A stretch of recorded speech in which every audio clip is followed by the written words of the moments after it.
Fala pessoal, sejam muito bem-vindos a mais um vídeo aqui no canal Artifícios Automotivos, lugar onde a gente não se deixa levar por propaganda de concessionária e olha direto para a engenharia do seu bolso. É o que eu mais falo aqui, ó, reduzir custo. E você deve ter visto aí enxurradas de notícias, vídeos, matérias jornalísticas alardeando que os preços dos carros 0 km caíram no Brasil pela primeira vez em anos. fala-se em reduções de tabela que chegam a 20 mil, 30 mil e até 50 mil reais em modelos específicos. Mas aqui como um analista técnico e entusiasta da nossa mobilidade elétrica. Mas a minha pergunta é, será que os carros realmente estão ficando mais baratos? Ou o mercado apenas inflou a tabela a ponto de ser obrigado a desinflar o excesso para não encalhar estoque? Então eu vou te explicar isso aqui hoje, tá? Dissecando sempre esse tipo de análise técnica, entender como a chegada massiva de os novos entrantes orientais, né, com plataformas dedicadas, integração vertical de baterias, LFP e arquiteturas simplificadas. Então, travou o teto de preços astronômicos que o Brasil estava vivenciando. Então, vamos analisar o impacto disso em montadoras tradicionais, as nossas, né? O drama da desvalorização do seu usado aí. E se vale a pena comprar um carro 0 km agora, ou de repente esperar. Aperte o cinto aí, porque a análise de hoje é pura matemática, mecânica de mercado, e vamos junto. Se você gosta desse conteúdo, também aperte aí o hype. Eu agradeço demais. E vamos para o vídeo. Para entendermos essa movimentação, precisamos olhar para os últimos 6 anos. Desde o período da pandemia, a indústria automotiva global enfrentou a severa crise dos semicondutores e escassez de insumos básicos como cobre, alumínio e lítio. Ainda está na memória da gente isso.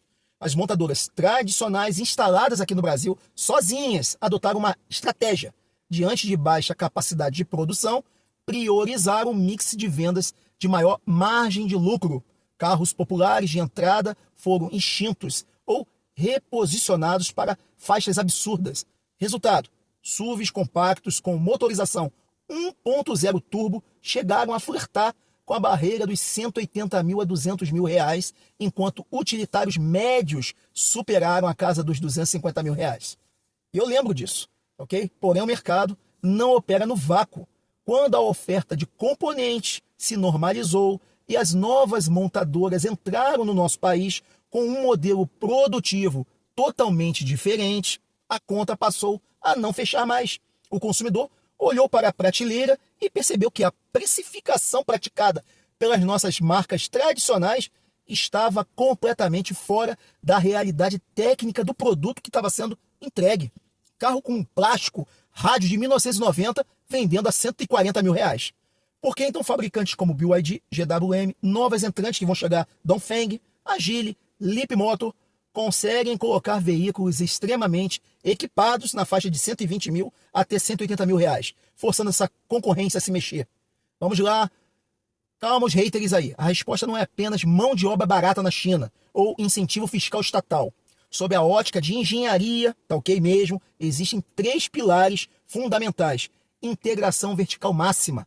Enquanto montadoras tradicionais aqui dependem de longas cadeias de fornecedores, tá, para módulos eletrônicos, inversores, sistemas de acabamento NVH, baterias, as marcas de ponta chinesas produzem suas próprias células de LFP, lítio ferro fosfato, motores elétricos e os seus próprios semicondutores internamente. Cada uma tem a sua própria fabricação. Isso elimina empilhamento e aquelas margens de lucros de terceiros.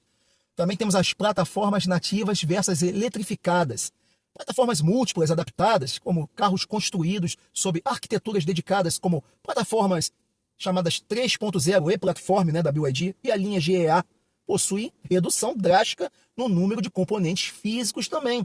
Menos peças móveis significam linhas de montagem mais curtas, menor tempo de ciclo de produção, o carro monta rápido e custo por unidade drasticamente inferior, em vez de adaptar um motor a combustão turbo com caixa de câmbio planetária em uma plataforma legada. Então também nós temos aqui margem no Brasil de rede de concessionárias, né? No nosso modelo tradicional, regulado aqui no Brasil, a margem de repasse bruta para um concessionário, que bota uma bandeirinha ali para usar ali uma marca tradicional, gira entre 8% a 12%, tá, de lucro. O modelo enxuto dessas entrantes agora, a margem costuma ser muito reduzida, de 3 até no máximo 8, compensada por alta rotatividade de estoque. Eles vendem muito mais, então as marcas entrantes conseguem fornecer para os concessionários uma margem de gordura maior, ganhando muito menos por unidade, mas maior volume.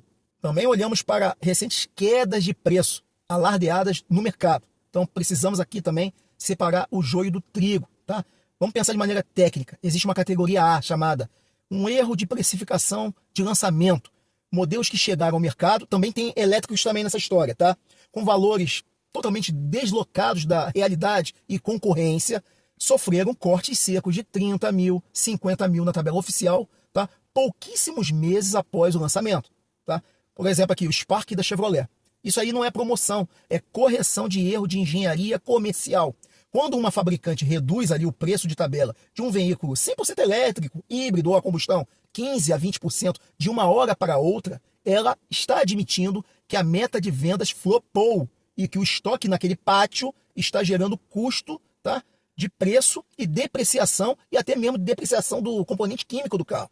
Temos aqui uma categoria B, queima de estoques das montadoras tradicionais. Tá? Do nada elas fazem isso. Então, as montadoras consolidadas aqui vieram com seus SUVs a combustão, tá? E que perderam tração de vendas ao longo do tempo.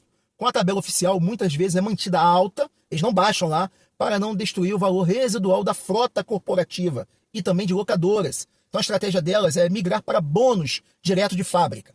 Supervalorização então do usado, eles chamam de trade-in, valorizam o seu usado, dão uma taxa zero de financiamento com a entrada tal, descontos velados ali que podem rodar de 15 mil a 25 mil numa mesa de negociação.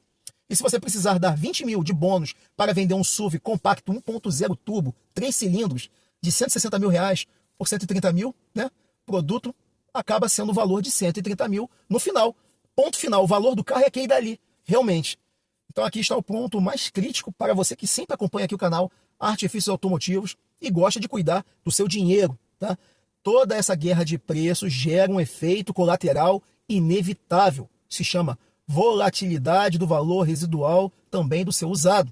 Quando a fábrica baixa o preço de tabela de um modelo 0 km de 180 mil para 150 mil reais, o proprietário que comprou aquele carro zero há 6 meses atrás, no preço cheio, sofre uma desvalorização instantânea e não planejada.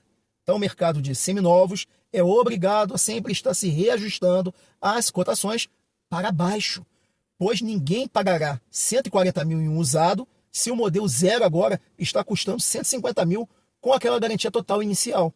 Tá? Por outro lado, isso também cria uma janela de oportunidade única para quem compra consciente.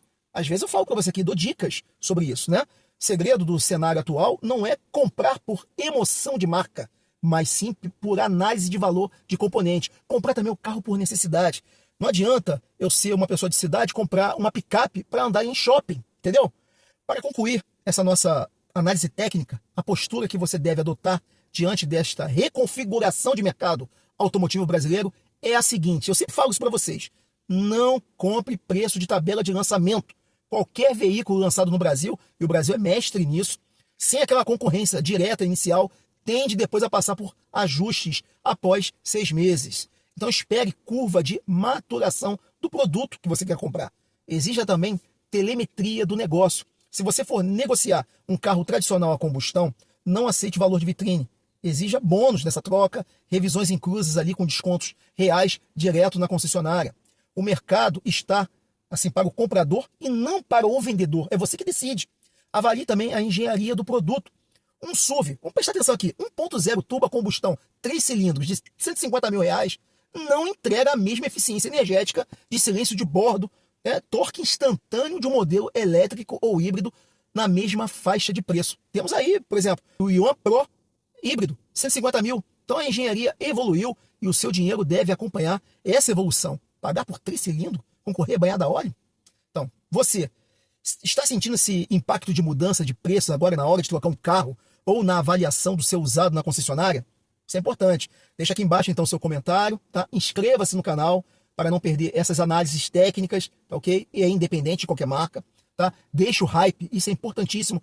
Caso você goste do meu conteúdo, deixa o hype e eu te agradeço demais, tá ok? Tem link de afiliados para quem tem aí, de repente, um eletrificado ou carro totalmente elétrico. Eu sei que tem, muitos conversam aqui comigo, tá aqui embaixo, é bem interessante. E vou sempre deixar mais conteúdo aqui ao lado para aumentar a consciência técnica de vocês. Um grande abraço e até o próximo vídeo.